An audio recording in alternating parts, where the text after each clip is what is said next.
Smell that? Yep, that's panic in the air. And to a savvy investor, that is better than the smell of lilac, chrysanthemums, and roses combined, since it means that a lot of investors are irrationally selling their stocks in an effort to get out of the market before things go too bad for them. That means that there are plenty of great deals to be had for the smart investor with a little cash to burn and the right strategy. We'll talk about that next on BTB Fusion.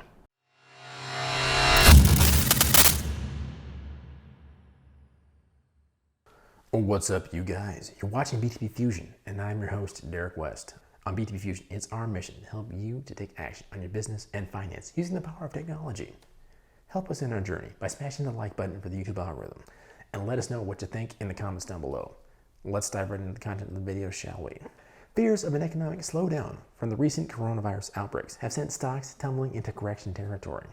As painful as that is to live through, if there's an upside to a market correction, it's that such corrections often overreact and put great companies on sale.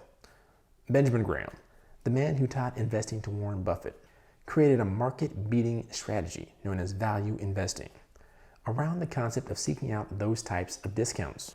Graham called people who are willing to put the work into seeking out great values in hopes of better returns enterprising investors. By following Graham's strategy, you can buy more shares with the same dollars when the market is offering a sale. That enables you to grow that much faster when the market returns to normal. With financial markets across the globe in free fall, on concerns that the coronavirus from China is turning into a pandemic, investors, that's you and me folks, are naturally looking for safe stocks to buy to weather the coronavirus storm. There's a school of thought out there that buying into the dip is a form of timing the market, which experts, including Warren Buffett, have deemed as counterproductive, and in reality a mistake to all but only the most dialed in and in the know investors. The reality is he's right. What you should be doing is just owning index funds or ETFs, and during this dip, continue to purchase at a regular interval into your index fund.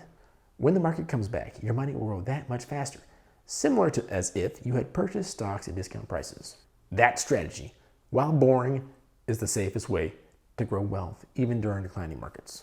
But what if you're the type of person who likes to live on the edge? Well, for you, there are plenty of great options out there if it's your intent to buy the dip, as it were. But keep in mind, there are a couple of different theories on why the market is in free fall in the first place. One is that people are fearful of the effect of the coronavirus. Another school of thought is saying that is people fearful of the results of the 2020 elections in the US and primary results from those elections and things of that nature. In reality, it's kind of hard to tell. But let's assume, for the sake of arguments and sub 30-minute YouTube videos, that it is indeed the coronavirus that is causing the market to sell off. Even if that's the case, let's get one thing clear. The coronavirus is a big, scary, and volatile thing. Nobody knows exactly how this thing is going to play out. But as of today, the base case is that it will have a minimal and short-lived damage on the global economy. But it could, I guess, technically wipe out everybody on Earth. If the media coverage is to be believed, that is. Now, if that's the case, your investments would be worthless, to say the least. But if the base case is true, warmer weather coupled with strict, quick government responses and broader distribution of Gilead's remdesivir. Give me a break here, folks. I've never heard it pronounced. That treatment, which is apparently working in treating coronavirus, will likely help kill the spread of this virus in coming months, further fueling the speculation that this is just something cooked up in a Chinese laboratory somewhere to help pharmaceutical companies sell a cure. So much like other health outbreaks, this too shall pass. In the meantime, there are plenty of stocks to like on the dip. Right now, investors are indiscriminately selling everything. But everything won't be hurt by the coronavirus. Namely, U.S. companies who do business primarily in the U.S. will likely continue to do business as usual amid this non-U.S. outbreak. There are people who make intriguing arguments about how record low treasury yields will also enable further growth in the stock market. I'll leave that for others to get into, but all the same, now is the time to buy irrational fear and look for stocks with solid fundamentals. Stocks that are being indiscriminately sold in a panic. Let's take a look at just 4 to kind of prove my point. Starting with Square. Payments processor Square was red hot in 2020, until it wasn't. And that's entirely because of the coronavirus.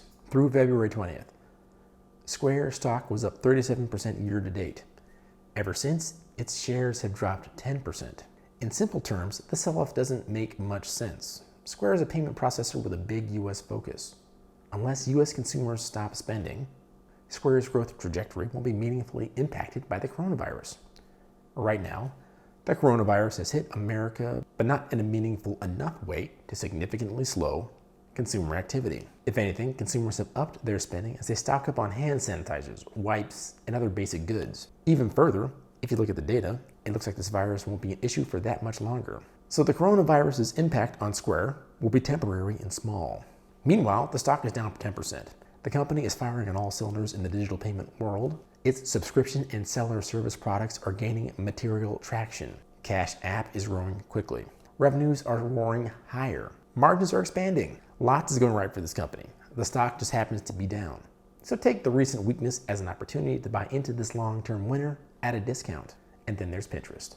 Pinterest is a strong digital advertising company that has been unfairly punished by the coronavirus outbreak. This company just reported blowout fourth quarter numbers that included sustained, robust user growth, big and stabilizing revenue growth, and healthy profit margin improvement. Yet Pinterest stock is down 16% since early February. Is the coronavirus outbreak really that bad for Pinterest that it should outweigh the company's strong fourth quarter earnings report? Come on, let's be real. The answer is no. Pinterest is blocked in China, so it has no exposure to where the outbreak is the worst. Meanwhile, the company has a huge presence in North America and Europe, where the outbreak has been largely contained and is unlikely to spread to concerning levels, given that both geographies have sufficient resources to thwart spreading. So the coronavirus outbreak isn't a big deal for Pinterest, yet the stock is plunging as if it were. This discrepancy is an opportunity. Over the next few months, coronavirus fears will fade, Pinterest will report another strong growth quarter, and the stock will be a lot higher. And then there's Chegg. Digital application platform Chegg operates entirely in the United States, and it just reported a strong double-beat fourth quarter earnings report. Add to that the fact that it is a 20% plus revenue grower with huge profit margins and a ton of room to sustain big growth for a lot longer. When you put all that together, you wouldn't think that a China-centric health outbreak would weigh all that much on Chegg stock, but it has for some reason. Since coronavirus fears escalated in mid-February, Chegg stock has shed 15%. Another irrational sell-off? That is really an opportunity. Over the next few months, like I said, coronavirus fears will fade. Chegg will report another strong quarterly earnings report, and analysts will hike forward profit estimates. At the same time, low rates will provide room for expansion. Higher profits plus multiple expansions will lead to a big rebound in the stock. It's that simple. Don't overthink it. This is a high-quality US-focused company with a ton of momentum. Coronavirus fears won't derail that momentum, so buy the dip. And then there's Valero.